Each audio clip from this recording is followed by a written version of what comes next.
Tonight on Ukraine Today. An explosive night in Russia. Ukrainian drones hit an oil refinery in Ryazan and a fuel depot in the temporarily occupied Ukrainian city of Luhansk. A war crime caught on tape. Russian terrorists filmed themselves striking workers of a humanitarian demining mission. A meeting of the coalition of the willing. Which countries are ready to send a contingent to Ukraine or provide means to support peacekeepers?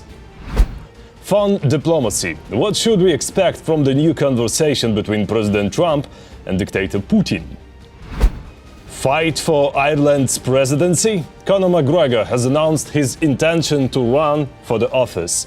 There are some nuances. All this and more right now. Hello, my name is Volodymyr Robchun. Subscribe, hit that like button and let's get to the news. Let's start with something hot and loud. Explosions at the oil refinery in Ryazan and the fuel depot in temporarily occupied Ukrainian Luhansk.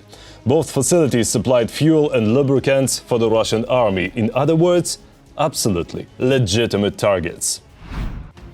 Exclusive footage has been released of a special operation by Ukraine's defense intelligence in the Black Sea. Back in August, special forces used drones to take out a Russian boat, a radar station and electronic warfare system, and enemy personnel. Over the past 24 hours, Russia lost at least 810 invaders killed and wounded. Since the start of the full-scale invasion, that's already 1,086,220 soldiers. In addition, Ukrainian defense forces destroyed 2 Russian tanks, 2 armored vehicles, 50 artillery systems and dozens of other enemy equipment. The occupiers attacked Ukraine with drones and missiles. Air defense intercepted most of them, but not all. 7 missiles and 35 Shahed drones hit 10 locations. In the Sumy region, after a series of strikes on critical and industrial infrastructure, fires broke out. When rescuers arrived, Russian terrorists launched another wave of attacks. The Dnipropetrovsk region was also hit.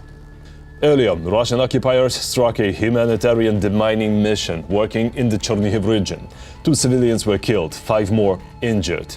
This happened right as members of the coalition of the willing were on a phone call with the US president.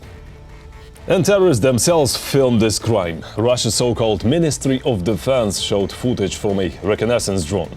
They falsely claimed they hit a Ukrainian drone crew with a missile.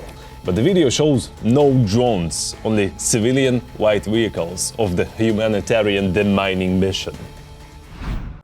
Meanwhile, China is helping build Russia's weapons of terror. The Chinese leadership has the blood of Ukrainians on its hands. Beijing supplied Russian drone producers with parts worth tens of millions of dollars. Details and proof in our report. Beijing simply cannot turn its back on Putin. This is the conclusion reached by The Telegraph after analyzing how China is actively supporting the Russians in their war of aggression against Ukraine. In just 1 year, from 2023 to 2024, Chinese companies directly supplied sanctioned Russian companies with components and materials worth £47 million. A quarter of that, about £11 million, went to production of drones.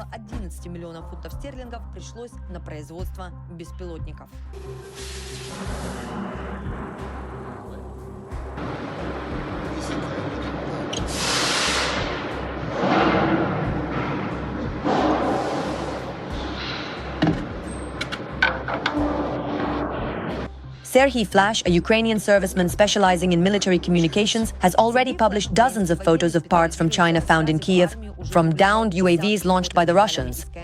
Sometimes you can see inscriptions with the names of Chinese companies and manufacturers on the circuit boards. Sometimes the Russo-Chinese markings are amusing, like in this photo.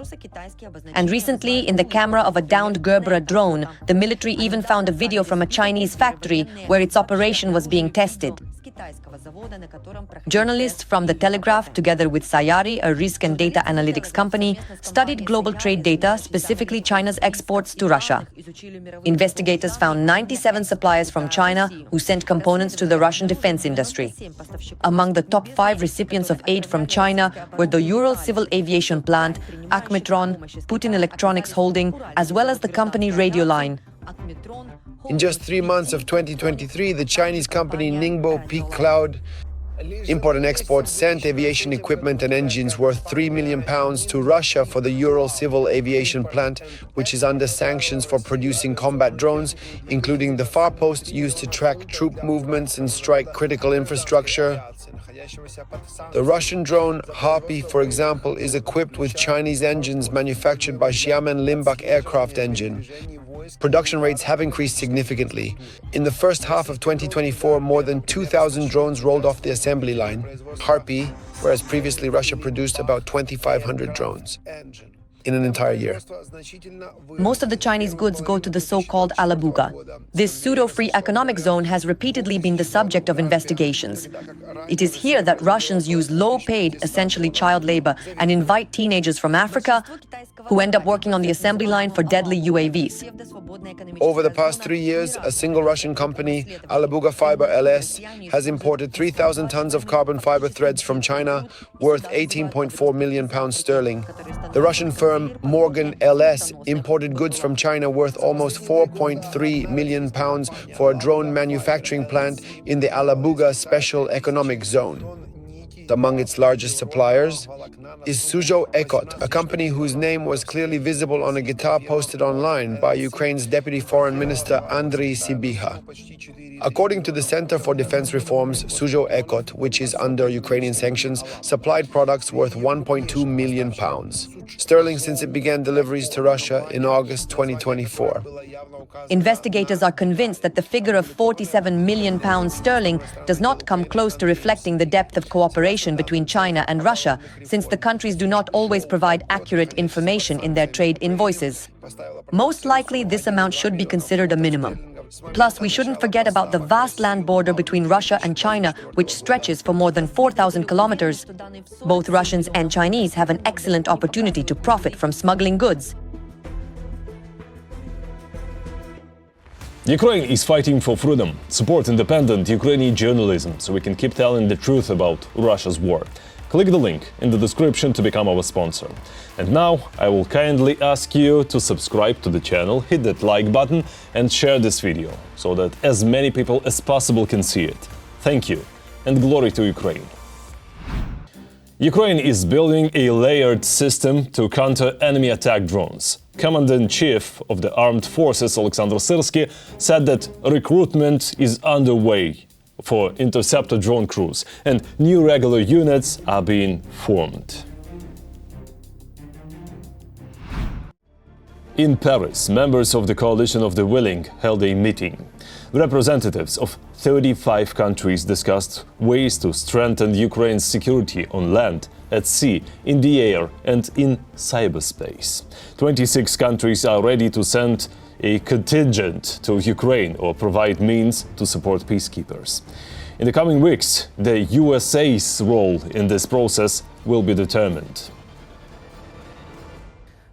The coalition of the willing is working very actively. Military people, politicians, advisors. There are serious results, and our teams have worked many days and weeks on this. In fact, we already understand what should be the foundation for real security guarantees. The basic framework is there. We also understand that security guarantees are not just about the future, someday. They are about the situation right now as well. A strong Ukrainian army is and will remain the central element of security guarantees. That means the capacity of our army, weapons, financing, training and weapons production. We are making sure all of this is in place. The US president announced a new conversation with Russian dictator Putin. Yesterday, Trump had a phone call with Ukraine's President Zelensky and members of the Coalition of the Willing. Did this bring peace any closer? Probably, but it still feels like the White House believes Russia's war against Ukraine can be ended through diplomacy. Next, the latest updates on the peace process. Ukraine as the shield of Europe. President Volodymyr Zelensky warns any territorial concessions to Russia will not stop the war, but will only turn the captured regions into a launching pad for new attacks. The Kremlin has already practiced this strategy when Crimea became a springboard for pressure on the south and part of the east for the complete occupation of the region. If tomorrow we somehow withdraw from Donbas, which will not happen, we will open up unprotected territory to Putin right next to the city of Kharkiv, with its 1.5 million residents. He would also seize the industrial center of Dnipro. This would open up new opportunities for him. The president of Ukraine urges Europeans to think on a larger scale. After all, if the Kremlin had managed to carry out its original plan to seize all of Ukraine, Moscow would have used it not only against Kyiv but also against the West itself. If Putin had managed to capture our entire country, he would have used it as a springboard. Whether he will do this or not will depend on how strong Europe is. If Europe is strong, he will probably do nothing. But if it is weak, it will suffer from Russia's actions. Zelensky also reminds us about geography. It's less than 3,000 kilometers from Moscow to Paris. The range of Russian missiles already reaches 2,500 kilometers today. Ukraine is also developing long-range weapons with a range of up to 3,000 kilometers, and the race is only accelerating. With such technological development, there can no longer be any distant wars. Believe me, in 2 years the Russians will have many missiles, and so will we, with a range of 5,000 kilometers. The sea won't protect anyone, the ocean won't protect anyone. In this regard, the weapons Russia is using today are not so different from nuclear delivery systems. That is why the fate of Ukraine is not a local war, but a matter for all of Europe. If Kyiv holds out, the eastern border of Europe will remain the Donbas. If not, the front line will run through Poland or Germany, just as the Berlin Wall once divided the continent into two worlds. Against this backdrop of warnings, Zelensky also allows for a Korean scenario for Ukraine, without a formal peace treaty, but with a chance for prosperity and development. The only question is where exactly Europe is prepared to draw its eastern border, in Donetsk or in Berlin. Meanwhile, new statements are being made across the ocean. US President Donald Trump, in an interview with CBC, admits Kyiv and Moscow are not yet ready for a peace agreement. But he immediately adds a cryptic phrase saying that something is going to happen soon, and also announces that he will speak with the Russian dictator in the coming days. I think we'll sort everything out. Honestly, I thought that dealing with Russia would be easier than with some of the other conflicts I've stopped. But it seems this has turned out to be a bit more complicated than some of them. For the American leader, who not long ago called the war one of the easiest conflicts to resolve, these words sound like an admission that the Russia-Ukraine war has turned out to be much more complicated than he expected. It's clear that Trump will soon be pushing Putin for, I think, a trilateral meeting. After all, Putin is doing everything he can to show that he supposedly has no interest in direct talks with Ukrainian President Zelensky. Well, I still think that a trilateral meeting is more realistic. Although, again, holding such a meeting in the short term is, in my opinion, almost science fiction. Moreover, based on statements from Friedrich Merz himself and other European leaders or Turkish President Erdogan, it is quite clear that right now it is Putin who is sabotaging the upcoming meeting. But the fact that he is sabotaging it now does not mean that Putin won't be forced to change his point of view in the near future. But while the Russian dictator continues to spill blood on Ukrainian soil, European leaders are concerned about a possible new Russian offensive. Bloomberg reports that in Suluni, at a Security Council meeting, German and French officials discussed the concentration of Russian troops near Pokrovsk. Volodymyr Zelensky himself recently stated that about 100,000 soldiers are concentrated in this direction.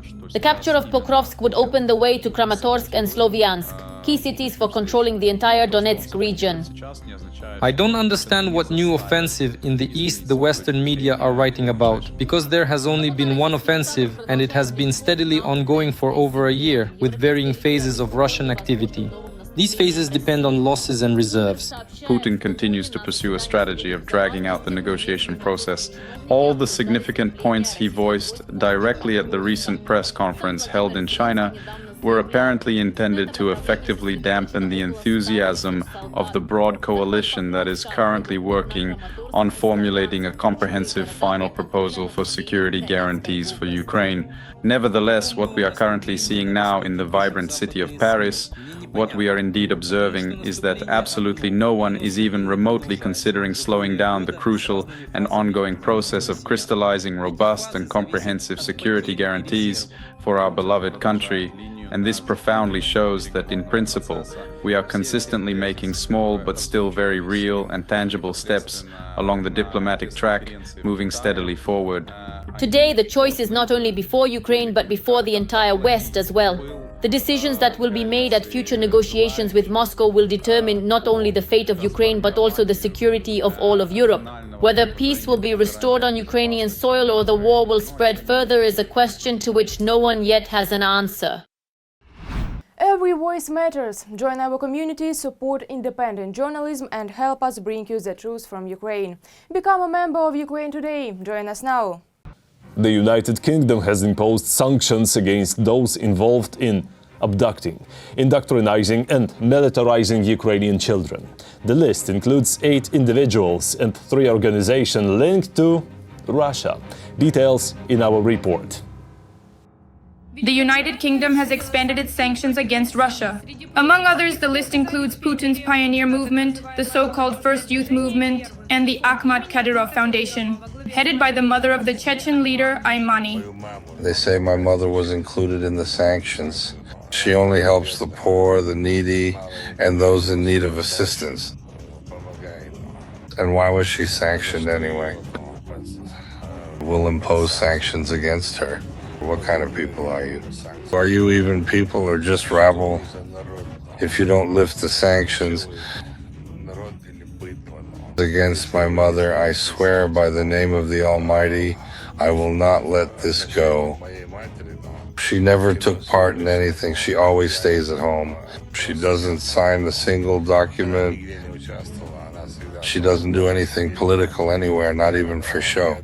So sanctions on the one hand as a preventive measure and on the other hand as a rather swift method, let's say, of eliminating this element of propaganda influence are quite an effective tool.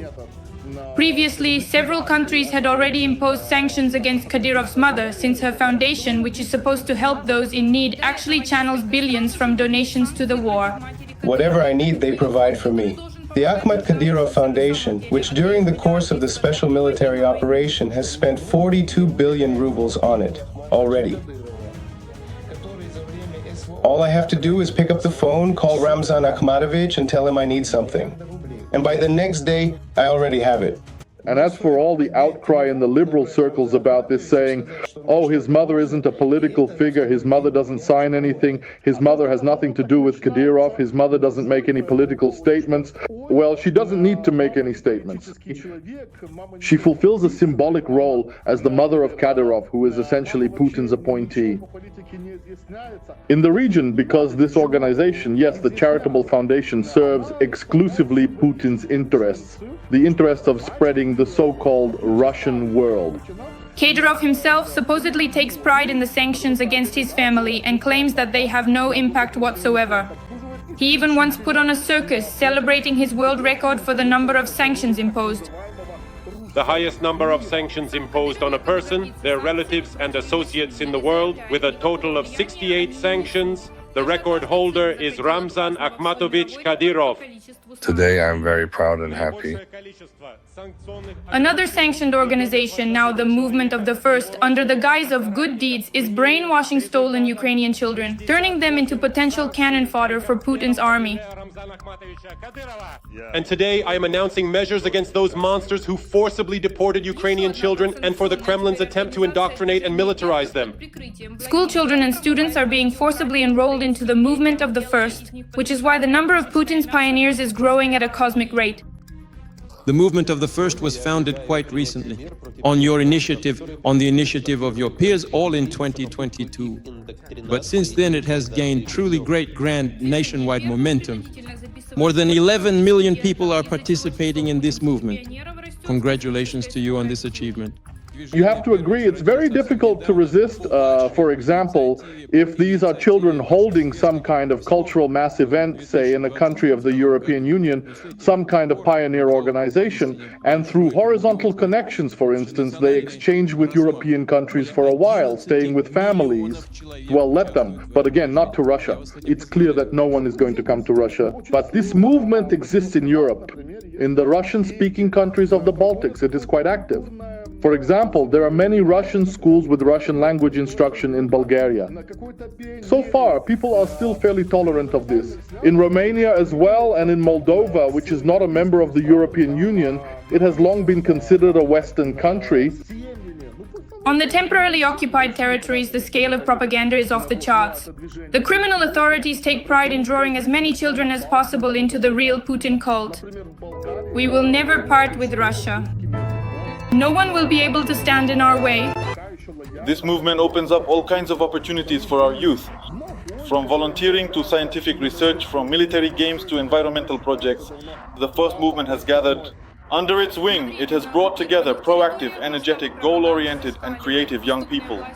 We are Russian people, and for us, it is important not to be alone. There, entire educational institutions are immediately enrolled en masse into Putin's first movement. In fact, it's a historic event. Today, the Lyceum is joining the ranks of the Russian movement, and the youth are part of the first movement. They are already full of ideas and enthusiasm to express themselves and show what they can do, and to prove that the first movement is an organization that is needed and important in society today.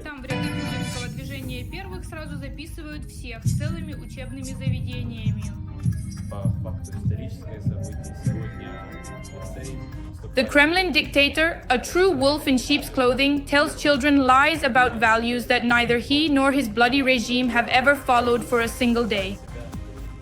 After all, a person doesn't acquire something just to let it wither away.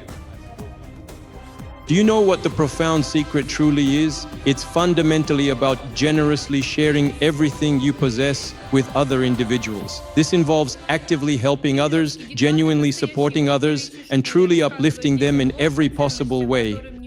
This is where a person finds themselves best. This is what brings a person the greatest satisfaction. And even though Putin's lackeys shout at the top of their lungs that the sanctions don't matter, thanks to this Western policy, the whole world knows that behind the mask of charity, the Putin regime is hiding criminal organizations.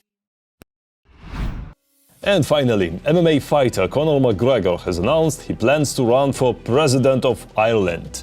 He asked his supporters for their backing. A president face-to-face with government officials with only one priority: to ensure that the country our founding fathers gave their life for is strictly adhered to on behalf of its citizens.